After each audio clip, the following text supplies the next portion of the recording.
Bonjour et bienvenue dans votre journal sur TV Vendée. Voici les titres. Nous irons voir des producteurs du côté de Bessay. Leur verger a été inondé 4 fois en peu de temps suite aux débordements successifs du lait. Et ce n'est pas fini, maintenant ils craignent le gel au mois d'avril.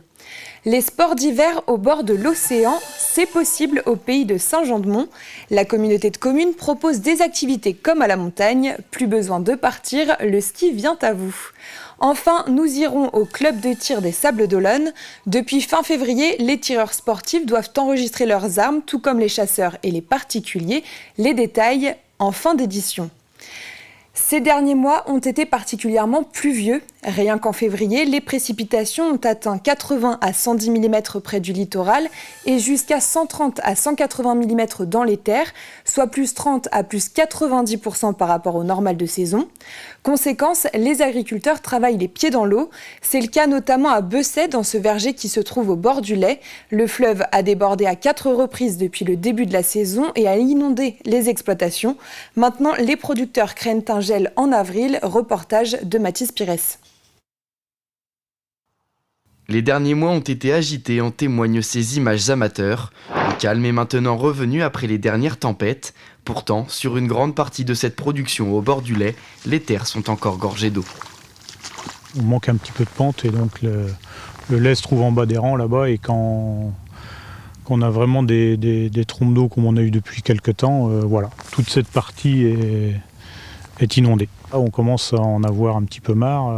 Les conditions parce que tout l'hiver, tous nos collaborateurs passent l'hiver quand même dehors pour tailler les arbres, pour faire tout l'entretien des arbres. Donc il commence à y avoir un petit peu marre. 800 mm sont tombés, l'équivalent d'une année en seulement 4 mois. Cet agriculteur me confie que les dernières pluies et crues à répétition ont bouleversé leur travail. Les sols sont abîmés, les conditions font que les collègues de boulot, on est souvent sous des pluies, du froid, donc on avance forcément moins vite. Donc tout ça fait qu'on perd un peu de temps aussi. Les précipitations des derniers mois ont fait monter l'eau jusqu'à 1,20 m sur ces productions au bord du Lay. Et après avoir bien abîmé les sols, l'eau commence petit à petit à s'en aller pour laisser place au gel. Et après, le risque de gel, c'est qu'en fait, on a une saison qui démarre on a au moins une quinzaine de jours d'avance sur une année normale. Et si les arbres sont en fleurs à partir de fin mars, début avril, et qu'ensuite il y a des gelées blanches qui arrivent, c'est là qu'on devra mettre tout en action pour protéger nos vergers. C'est la récolte qui est en jeu quand même, hein. Ça peut se jouer sur une nuit, hein. On peut tout perdre. Un épisode de gel, la famille Gazot en a déjà connu un il y a 33 ans. Si cela venait à se reproduire, la récolte pourrait être réduite quasiment à néant. Il y a du nouveau concernant les liaisons en bateau entre l'île-Dieu et le continent. Après moins d'1 an de mise en service, l'Insula Oya 3 part en réparation à Concarneau. Le groupe écologiste de la région juge cette annonce surprenante et inquiétante. C'est une annonce qui est à la fois surprenante et inquiétante. Inquiétante pour les habitants de l'île-Dieu, qui vont avoir un service public dégradé dans les prochaines semaines, alors que va s'ouvrir la saison printanière. Et surprenante parce qu'en février dernier, la région des Pays de la Loire a mis en délibération le fait qu'on actait que l'Insula Oya 2, donc le précédent navire, prenait sa retraite. Il est actuellement à Saint-Nazaire et n'était plus d'utilité.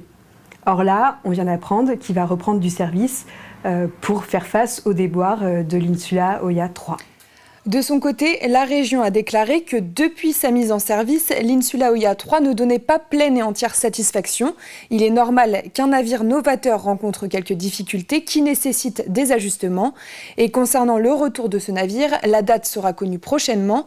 Dans l'attente, Insula 2 reprend du service et la région affirme que s'il est trop tôt pour déterminer l'incidence financière, le contrat sera appliqué. Tout autre sujet, les vacances d'hiver riment souvent avec la montagne. Alors pour ceux qui n'ont pas la possibilité d'aller dans les stations de ski, nous avons trouvé la solution. Figurez-vous qu'à la Barre de Mont, il est possible de skier entre les pins, de faire des raquettes, de la luge ou encore du chien de traîneau. Lancé en 2010, cet événement a lieu pendant les vacances de la Toussaint et celles d'hiver et il attire toujours autant.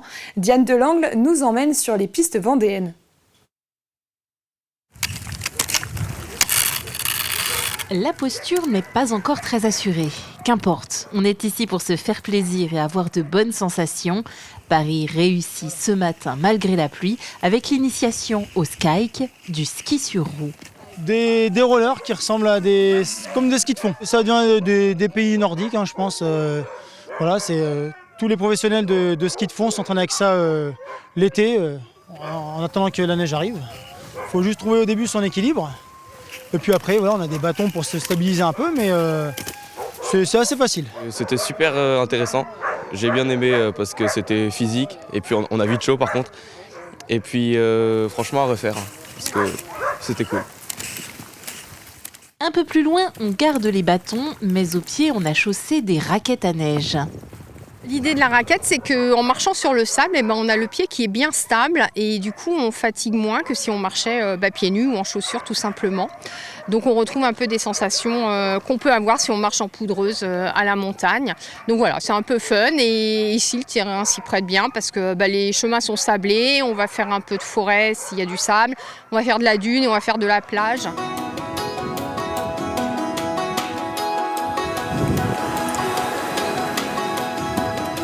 Profiter du soleil, de la mer. Ça nous fait un bol d'air. C'est très agréable sur le sable en particulier. Des bonnes sensations et puis c'est ludique. Je trouvais que c'était bien parce que j'avais jamais fait de raquette et j'ai découvert. J'avais peur de tomber parce que ça faisait une sensation bizarre au début, mais après je me suis adaptée.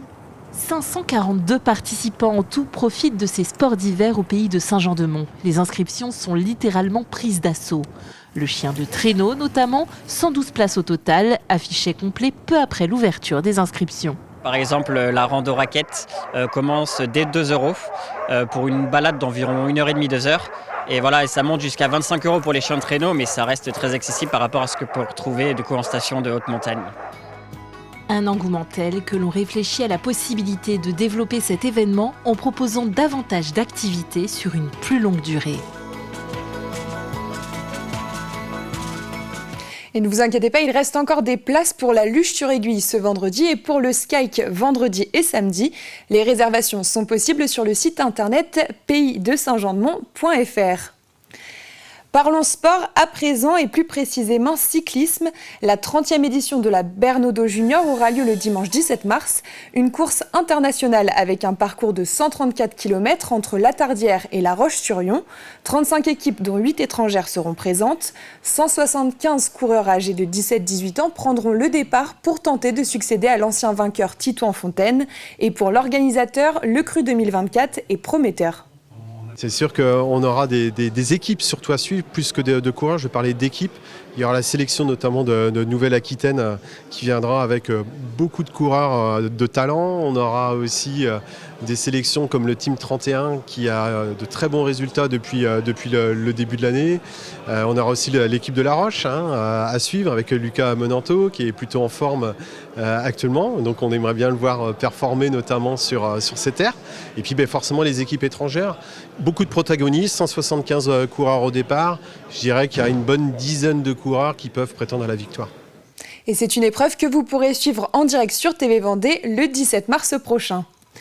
Depuis le 27 février dernier, le système d'information sur les armes a été ouvert aux tireurs sportifs.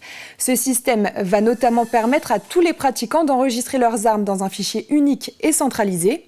En Vendée, 1311 tireurs sont concernés. Explication avec Alexandre Lenaour au sein d'un des 8 clubs de tir sportif du département, l'association sablaise de tir à la cible. Sur le pas de tir, aucun changement. C'est sur le côté administratif et celui de la déclaration des armes que le SIA entend simplifier les démarches. Déjà accessible aux chasseurs, le système d'information sur les armes s'ouvre désormais aux quelques 255 000 licenciés de tir sportif en France. L'objectif, c'est donc dans un système unique d'avoir toutes les données relatives aux détenteurs d'armes et notamment à ceux qui sont soumis à autorisation. Donc c'est un fichier centralisé qui permet de suivre vraiment de manière très précise tous ceux qui ont une arme. Ça va du pistolet, revolver à la carabine. Donc c'est ça l'objectif, c'est de sécuriser ce dispositif. Toutes les démarches se font en ligne, numéro de licence, pièce d'identité, justificatif de domicile. 20 minutes suffisent pour soumettre une demande d'autorisation auprès de la préfecture. L'idée est à une déclaration unique, centralisée et surtout simplifiée. Avant, quand on voulait acheter une arme pour faire du tir sportif, on était obligé de demander une autorisation. Alors ça nécessitait beaucoup de paperasse. Il fallait l'autorisation du club, qui remontait ça à la Fédé, qui devait donner à son tour l'autorisation. Après ça, on constituait un gros dossier qui partait en préfecture, qui diligentait une enquête auprès de la gendarmerie ou de la police. Et après seulement, on avait un accord, on avait une autorisation de détention de papier qui nous autorisait à détenir une arme qu'on pouvait acheter chez un armurier. Ça prenait beaucoup de temps et en plus de ça, il en fallait une par arme. Changement de braquet, place désormais à une seule autorisation informatisée sur laquelle est rattachée toutes les armes. Une autorisation qui devra être renouvelée tous les 5 ans. Le tireur sportif qui voudra acquérir une arme pourra aller directement chez son armurier, qui l'armurier lui-même va vérifier le SIA de l'intéressé, vérifier qu'il a le droit à prétendre à l'arme qu'il souhaiterait acheter. Et si tel est le cas, le tireur pourra acheter son arme sans aucune difficulté. Donc des modalités d'achat bien simplifiées. Les quelques 1311 tireurs sportifs vendéens, licenciés dans les 8 clubs du territoire, ont jusqu'à la fin de l'année 2024 pour s'enregistrer sur le SIA et ainsi réaliser leur demande. En cas de difficulté, les licenciés sont invités à se rapprocher de leur club de tir ou des guichets France Service. On jette un coup d'œil sur le ciel de ce vendredi. Le matin, du soleil dans les terres et ce sera un petit peu plus nuageux sur le littoral. Les températures seront de 4 degrés à Montaigu-Vendée et Pouzauges et la maximale sera de 8 degrés sur l'île Dieu. L'après-midi, de belles éclaircies avec quelques averses et les températures seront de 10 degrés dans les terres et de 11 degrés sur la côte atlantique. C'est la fin de ce journal. Votre prochain rendez-vous avec l'actualité vendéenne, ce sera à 12h30 avec Diane Delangle. Très bonne journée. À bientôt sur TV Vendée.